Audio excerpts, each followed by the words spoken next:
Welcome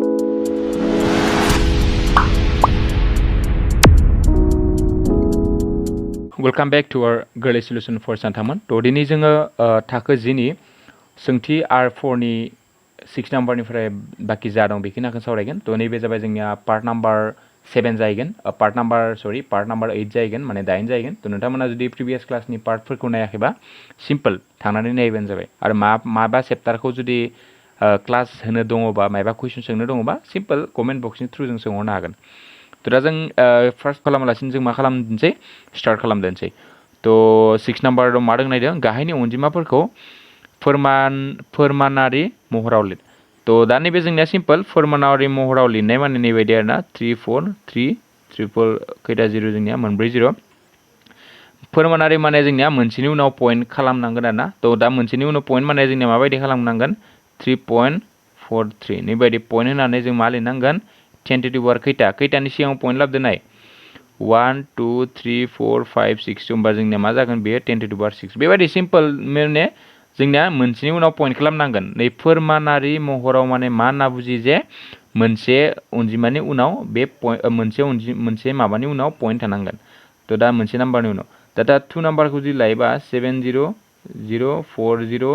निफ्राय खैटा 000 बेनिफ्राय आरो मोनथाम 0 तो दा बेखौ जों एगेन दानिनि बायदिनो 7.004 बेबायदि लानांगोन जोङो माने मोनसेनि उनाव पॉइंट बेबायदि आरोना। तो दा होमबा पॉइन्टआ खैटानि उनाव जाखो 1 2 3 4 5 6 7 8 9 10। तो दा होमबा मा जागोन जोंनिया 10 to the power 10। तो खेबसे सानफिननि आङो 1 2 3 6 जाबाय 7 8 9 10 10 नि उनाव जोंनिया मा जाहैखो दशमिका फैबाय। तो दा थिग बिदिनो जोङो 3 नाम्बारखौ जुदि लायोबा 0.0000 खैटा दङथाय 1 2 3 4 5 6 6टा दङ।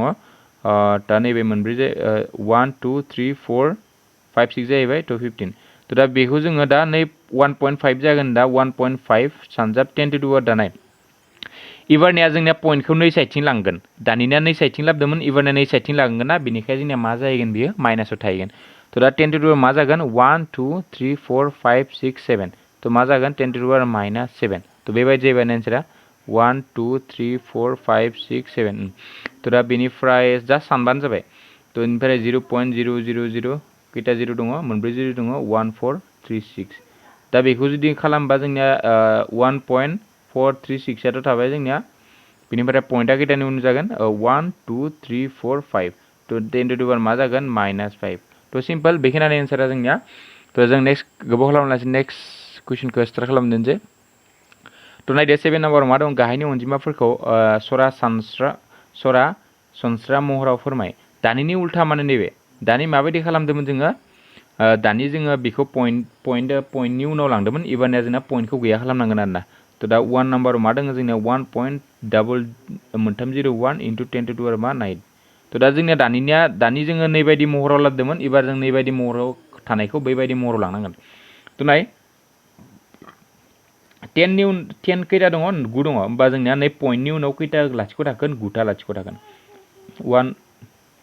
0 0 0 1 1 2 3 4 नै 4टा मोनब्रै थाबाय बिनिफ्राय मोनबा जानांगौना खैटा लाथिख' जानांगोन आरो मोनबा 3 4 5 1 2 3 4 5 6 7 8 9 निया जाहैबायना फर सानदोंमोन। तो एबार जोङो 2 नाम्बाराव मा दं नाय 2 नाम्बार दङ 3.02 into मा दङ 10 to the power -6 10 to the power मा दङ -6। तो -6 थायोबा जोंना पॉइन्टआ नै सिगांसिनसो लाबोनाय जागोन। तो दा मा जागोन पॉइन्ट 1 2 3 4 5 6 0 2 नैबे जाहैबाय आरोना माने पॉइन्टआ जोंना नैखिनियाव दङमोन ना बेखिनियाव दङमोन ना नैखिनियाव दङबा जों बिनि साइडथिं बे साइडथिं जोङो -6 ना बेनिखाय बे साइडथिं 6 दावखोनांगोन आरो जुदि +6 बा जोङो बे साइडथिं दावखोलांगौमोन। दा जोंना 1 2 3 4 5 6 6नि सिगाङाव मा जाखो जोंना पॉइन्ट जाहैबाय। तो दा एबार गोबाव खालामलासिनो जोङो 8 नाम्बारखौ सावरायलायनोसै। तो नायदो 8 नाम्बाराव मा दङ जोंनिया m नि मानखौ दिहुननो होदो। तो -3 to the power मा दङ जोंनिया m +1 सानजाब -3 to the power मा दङ 5 इक्वल टू मा दङ -3 to the power मा दङ 7।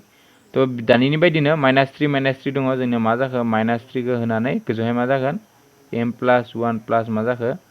5 इक्वल टू मा जाखो -3 to the power 7 नैनि मा फर्मुला फैखो सिन्स जिहेतु जोंनिया मा जायो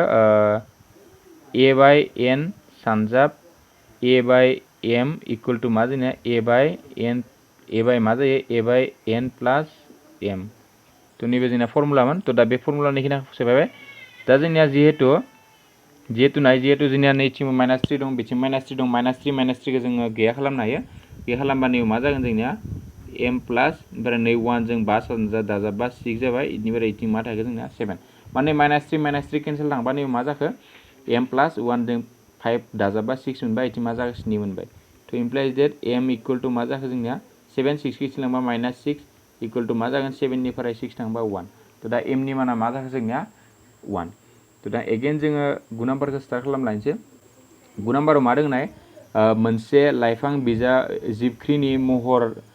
0.0000 मान 1275 मिटार बेखौ मा होनदों बेखौ गनायजा महराव लिर बेखौ दानिनि बायदि महराव लिरनो दाना गनायजा महराव दानिनि बायदि सिम्पल दा बेखौ आं बांद्राय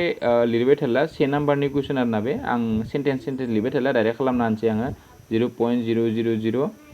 मोनब्रै 01275 बेखौ गनायजाथाव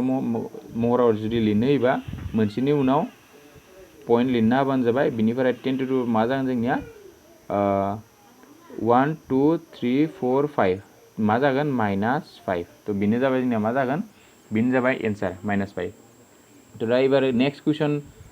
खौ नायलायनोसै मा दङ जोंनिया मोनसे थाखोआव 20 मिलिमिटार रोजानि गां 5 बिजाब माने 2 मिलिमिटारनि मोनबा बिजाब दङ आरो 0.16 मिलिमिटारनि रोजानि 5 खाखोर थायो दा थाखोआव गासै रोजाथिया बेसेबां दा बे मोनसे थाखोआव दङ आरोना जेनेबा दा जुदि बेखौ जुदि लिरोबा एसे बानायना लिरजायो हमना लाबा मोनसे थाखोआव गोजा रां बिजाब दं गंसे बिजाबनि रोजा इक्वल टू बेसेबां हमना ला गंसे बिजाबनि रोजा इक्वल टू बेसेबां जोंनिया बेसेबां होनाय दङ 20 मिलिमिटार तो बिनिफ्राय दा जोंनिया गंसेनि थाखाय बिसिनि जाबाय होमबा मोनबा बिजाबनि रोजा इक्वल टू मा जागोन जों दा मोनसेयाव 20 बा मोनबाजों जों मा खालामनांगोन सानजाबनांगोन मोनबा सानजाब 20 इक्वल टू जागोन जोंनिया 100 मिलिमिटार जाहैबाय तो दा बिनि उनाव जोंनिया आरो एगेन मा दङ 0.016 मिलिमिटारनि रोजानि खाखोर थायो तो दा खाखोरनि रोजा माने मोनसे खाखोरनि रोजा इक्वल टू बेसेबां 0.016 मिलिमिटार तो दा होमबा जोंनिया मोनबा थायो नालाय मोनबा खाखोरनि रोजा इक्वल टू जागोन जोंनिया टोटेल 5 सानजाब 0.016 दा बेखौ सानजाबदो 5 जों 0.016 खौ जुदि जों 5 जों सानजाब मा जागोन 5 सानजाब 33 थांबाय नैबे 80 बा जिहेतु मोनथामनि सिगाङाव लाथिख' दङ नैयाव मोनसे होनानै नैबे लाथिख' नांगोन तो नैथिं दा 0 दा मा मोनैखो जों मोनैखो दा 0.080 बेखिना मोनबाय मिलिमिटार दा जोंनिया गासै टोटेल बेखिनाजों लोगो नांनासो जोंनिया गासै सोंदोंना बेनिखाय जोंनिया 2 जों आरो 2 जों दाजाबना होबानो जोंनिया गासैखौ मोनबाय तो देयरफोर गासै रोजाथिया जाबाय थाखोआव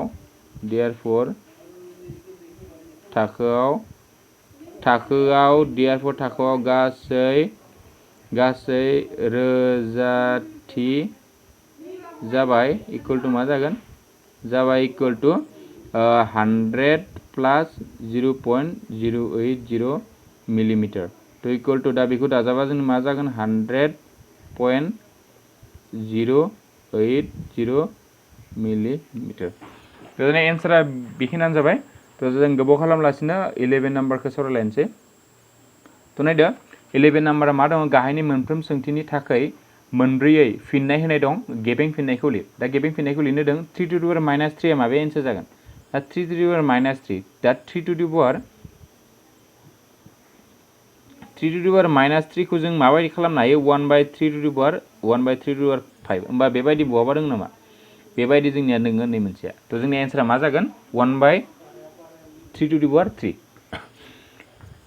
तो दा नेक्स्ट क्वेश्चन मा दङ 2 to the power 2 by 3 to the power 2 नि माना मादों समान जागोन तो दा बेखौ जुदि नायोबा जोङो जोंनिया नै मोनसेया जागोन नै मोनसे जागोन मानोना जोङो नै 2 दङ ना दिखौ जुदि नै 2 3 खौ जोङो जुदि उल्टायना होयोबा जोंनिया नै 2 आ जोंनिया माइनास खारगोन या नैबे मा जों जोंनिया 3 by 2 to the power minus 2 निया नैनि आन्सारा तो बे जाबाय बेबो जाहैबाय बिनिफ्राय दा जोंनिया नैनि आन्सारा जोब्बाय तो दा गिबि नेक्स्ट जोङो नेक्स्ट सावरायलायनोसै नैया नैबे मा दङ minus 2 by 3 minus 2 by 3 whole to the power 4 नि माना जागोन मा मोनसे जागोन सोंदों आरोना बेवहाय तो दा जोंनिया नाय माइनास 4 जानाय लोगो लोगो गोजौहाय जुदि जरा अनजिमा थायोबा नैयाव माइनास थानायनि गोजौहाय जरा अनजिमा थायोबा नै माइनासा जोंनिया गैया जायो बुजिना थाखो जुदि गोजौहाय जोंनिया 100 जेसेबांनो बुरजा थादों जुदि बे जरा अनजिमा जायोबा जोंनिया नै माइनासा गैया जागोन तो अबियसलि जोंनिया माइनास फैखाथारनाय नङा तो बिनिफ्राय नै मोनब्रै सानजाबबा बेसेबां जायो जोंनिया 16 जायो तो बिनिफ्राय 3 मोनथाम मोनब्रै सानजाबा जोंनिया बेसेबां जायो 81 तो जोंनि एन्सारा जागोन नै मोनसेया तो बिनिफ्राय 0.00064 नि फोरमानारि महरा जाबाय तो नैबेबो गोरलै जे बे 0. दानिनो बुजायखादों आङो 0 खैथा दङ 064 बिनि फोरमानारि महरा जागोन 6.4 इनटु खैथा थांगोन 1 2 3 4 5 तो 10 टू द पावर मा जागोन -5 तो होमबा मबे दङ नायदो तो नै मोनसे जागोन जोंना एन्सार एक्चुअल एन्सारा तो नैबे 2.03 इनटु 10 टू द पावर -5 नि माना जागोन तो दा बेखौ जोंनिया उल्था आरो बे महरै लांनो होदों तो दा बेखौ -3 सानजाबा मा जागोन नायदो 2.03 सानजाब 10 टू द पावर -5 जुदि सानजाबा मा जागोन बेयो मोनबा 0 नैथिं फैगोन सिगांथिं माने 0.0000 मोनब्रै जाबाय बेनिफ्राय नैजों मोनबा जाहैबाय तो नै बायदि जाहैबाय दा नैबे बहा दं नायदों मा मोनसे दङ बे जोंनिया दङ नै मोनसेया तो एन्सारा मा जागोन एन्सारा जागोन 2 नाम्बारा तो जोंनिया बेखिनियावनो जोंनिया 4 लेस आर सोंथि आर 4 आबो जोबनाय जाबाय तो जों दा थाबैनो सोंथि आर 5 खौ जों सावरायगोन आरो जुदि जोङो थाबैनो सोंथि बे आर चेप्टारा जोब्बा बाकी जोंना जा आद्रा चेप्टार दङमोन आरो जा खालामै चेप्टार दङमोन बेखौबो जों खालामजोबनो ट्राइ खालामनोसै थाबैनो तो जोङो 13 लेसनखौबो थाबैनो जल्दि स्टार्ट खालामगोन बेनिफ्राय 13 14 खौ खालामाखैबा 14 खौबो खालामगोन बेनिफ्राय 15 खौ खालामाखैबा 15 खौबो थाबैनो खालामनाय जागोन तो बे भिडिअनि गेजेरजों बेखिनिखौनो सावरायनाय जाबाय तो जुदि हेल्पफुल मोनदोंबा लाइक होनो बावनो नाङा आरोना बयबो आरो भिडिअखौ हाजासे मानि लोगोफोरनो शेयार खालामलायबानो जाबाय आरो अननानै चेनेलखौ गोदानबा साबस्क्राइब खालामना लाबानो जाबाय स' गोजोन्थों फर सान बाय बाय